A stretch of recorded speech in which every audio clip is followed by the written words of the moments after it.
Samantala, bilang bahagi ng pagdiriwang ng ika-70 anibersaryo nito, inilunsad ng Office of the Vice President ang Extra Plus Ordinary Pop-Up Exhibit sa Cebu upang mas mailapit sa publiko ang kasaysayan at mga serbisyong hatid ng ahensya. Narito ang ulat ni Jim Ray Biosa. Opisyal nang binuksan ng Office of the Vice President ang Extra Plus Ordinary Pop-Up Exhibit sa isang mall sa Cebu City upang mas mailapit sa publiko ang mga programa at serbisyong inaalok ng ahensya. Pinangunahan ni Attorney Constancia Connie Lim, lead ng Office of the Vice President Cebu Bohol Siquijor Satellite Office, ang pagbubukas ng exhibit. Dumalo rin si John Brian Tan, Mall Manager ng SM Seaside City Cebu, kinatawan ng Philippine National Police, Department of Education at iba pang lokal na opisyal.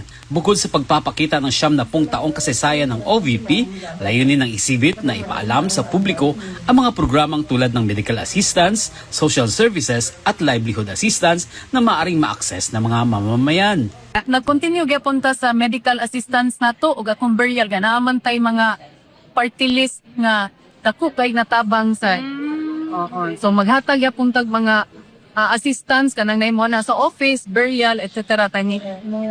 Connect pud mi sa uban nga mga senators, na party list representatives kanagata ula kong tabang. Matapos ang Cebu City, iikot ang exhibit sa iba't ibang bahagi ng lalawigan mula Hulyo hanggang Oktubre. Ang sunod na to, ma'am, is Tuburan after this, and then naatay 8 days dito. Ano siya nga niyang tuburan, ma'am? July 27 until August 3. Okay. Unya, after that, ang Barili, which is August 5 to 15. And then Argao, 20 to 31. Nya Robinson, September 1 to 15. And then Danao City Mall, which is September 21 to October 3. Unya, possibly, nananghita sa central office, murag moabot ta of Bohol.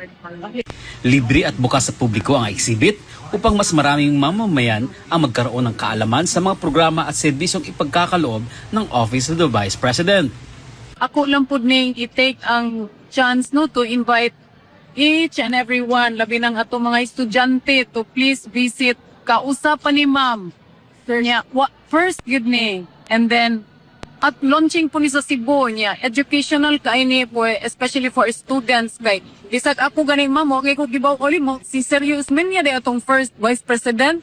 Pero educational kaini niya, makatapang kayo labi na sa atong mga estudyante. So, please visit us kung kaning uban nga mga places nga atong gimension kaganina.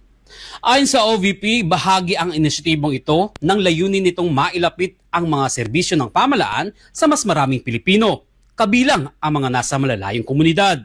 Mula dito sa Cebu, para sa Diyos at sa Pilipinas nating mahal, Jim Ray Biosa, SMNA News.